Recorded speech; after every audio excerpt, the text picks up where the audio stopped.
Okay, Joshua Taylor coming to you from my little place in here outside of Boston Bar, British Columbia. This will be video 216, the second video I've done today. I've got 3 videos in the process of being uploaded. Teaching series that the Lord gave me for you people out there. And by having almost completed this shed and having built the shed shelter system, you can tell basically which is easier, the cost and everything, and hands down the shed shelter is probably 30% to 40% more cost efficient. And so what I want to do today is, for any kind of assembly line to mass produce something, you need the space to work in, you need a covered area. So I could actually use the shed shelter system and enhance it. Instead of the second prototype is going to have 2x6. There could be a third prototype that be designed specifically for a shop. Something that could be 24 wide. You would use 2x8s, same profile, and probably be 16, 17, 18 feet tall.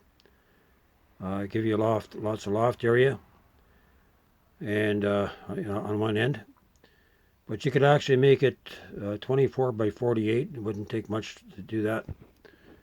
And you'd actually build your shed shelters in the center. Your 14 feet, 16 feet that's in the center, and it give you room to maneuver around both sides. So you'd have a nail table set up, a mobile table, a couple of them, where you could actually bring them to the front of the shop area. And that's where you start fabricating your four-leg assembly, the 2 vertical and the 2 sloped areas. You're at another table where you'd be fabricating the gussets. You'd actually pre-assemble the gussets ready to go on. And so you could have a team probably of 5, 6 people, and within a space of by the time that you start work in the morning till maybe the second coffee in the afternoon, you would have all the components cut, right down to the last piece. So the second day would be putting the shelter together. You bring all the components, you make your framework, and you lift it up with a like a pulley system, right? Because they're going to be fairly high. And you could actually, when you lift it up, you actually have a dolly made up. If they're 14 wide or 16 wide, whatever they're going to finish out to be, you would have like a steel framework that could assemble and disassemble, but basically a base in which to put the build the shed shelter on. And you would have just like a trailer, just like a trailer, right? Where you just hook up and you go. You could pull it out. Something fairly low to the ground. That's what you want. You're going to want a extra wide hauler, like a flatbed that's about 14 to 16 foot wide, and probably 24 feet long. But you'll be able to put different sizes of buildings. Well, if you had that set up, second day, by the time the second coffee arrives in the afternoon, you would have that building finished. So 2 days to build a prototype. That would be fully modified into a full cabin, not just your cover, but you would have a full cabin. You would have a shelter that would have a floor, would have your end walls, would have your doors and windows put in it, and you just haul it out as one piece. If you're living on a big spread of land, I'm praying that the Father will open up a big spread of land, a couple 100 acres, and where you could actually do this, right? So when you set up you come together as a collective, the people will come, and you set up your shop, and you start turning this out. So within a period of 3 weeks, you could have enough of these shed shelter bug out cabins already built and people living in it, right? and you need that. You need to establish some kind of base, and you would be able to be able to, like through the winter, you could continue on. You just have to have the setup. You would actually get some, like a dome event, a Pacific Dome event domes, like the 60-footers, and you could set up your building inside. And because people's going to be coming in the hard times, it doesn't matter what the season is. There's going to be people wanting to get out in the dead of winter to leave the cities, and so have a place for them where you could make a building and set it up. That's the beauty about these shed shelter systems. You can set them up even in the midst of winter, and because you have an adjustable footing on them, right? And so when the snow is gone, you can make it permanent, but it'll take the heaving and things like that. So I think we're at that place that need to take a more serious look on these shed shelters. You people out there, they have the finances, because you're not going to do this with no money. You need a minimal $10,000 in your wallet to even begin, right? Because building this little shed, it's probably run me $5,500 to $6,000 in material already. The stuff that I bought, I keep very detailed records on everything, so it doesn't cheap.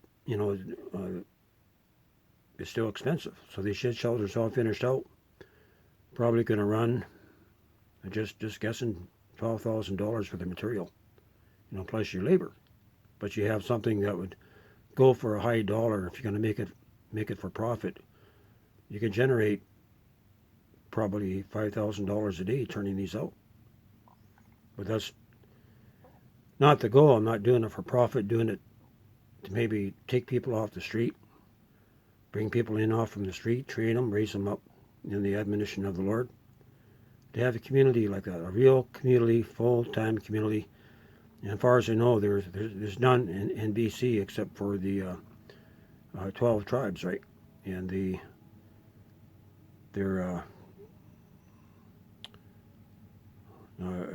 I don't have nothing bad to say about the 12 tribes, but I can say that they are a living community, right? Their theology is a little bit out, but they're bringing forth fruit of community, and be able to stop, get a large parcel of land and make a farm or a ranch out of it. It could be turned into a woofer community that people could come from all over the world to an end-time training camp. Incorporate different technologies from Israel, right? They got the best techniques for growing and advanced everything pretty well. So why not incorporate that into the picture? You'd have a place where people could come and cross-country ski in the wintertime, go fishing, gold panning, just to come for a holiday, right? Just to live the dream. And I was just praying, Father, this has been my vision in my heart for 30 years to see this happen. I'm ready. The work I've done on this property in the last 3.5 months has prepared me for a larger opportunity. But people, if we leave it to next year, it's too late. Your bank accounts will be frozen. What are you going to do? You won't be able to access your money. So if you that out there that live in the city, and you got a house that's worth several million, get rid of it. Take a little bit of a loss, so someone can buy it from you, then and invest in these Goshen camps, right? It's not for me.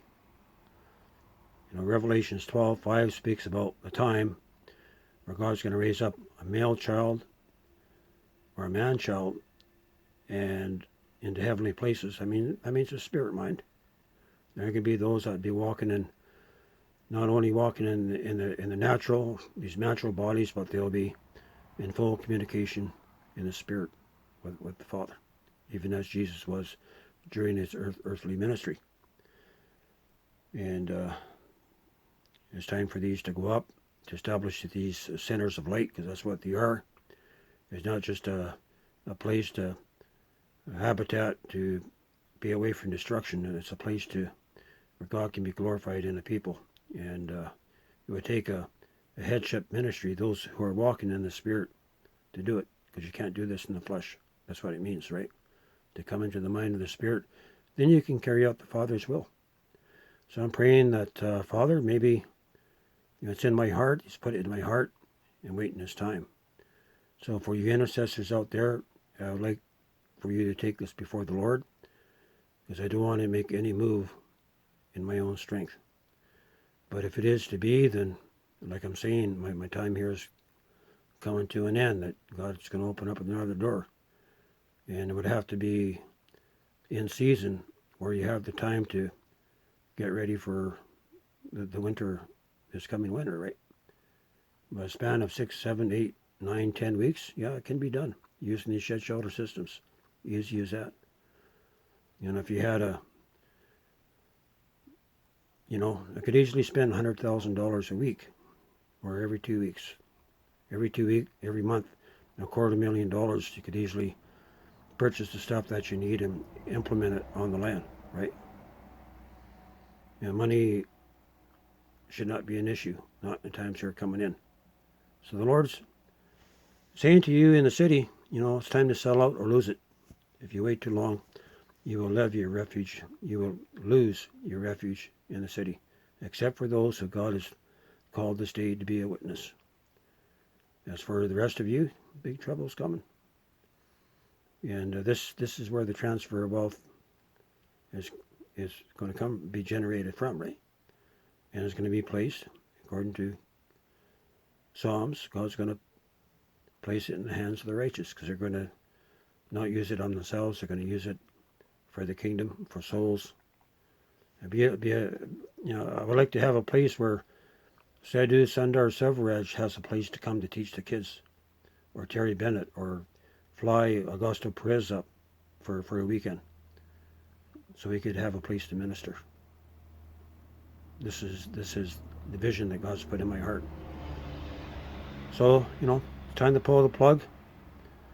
It's time to network your resources and put it into the kingdom for souls, right? Not for me, but for the Lord. Time is coming. Your bank accounts and your assets will be seized, and you won't be able to access it. This is Joshua Taylor coming to you with video 216 from here in my place outside of Boston Bar, British Columbia, Canada.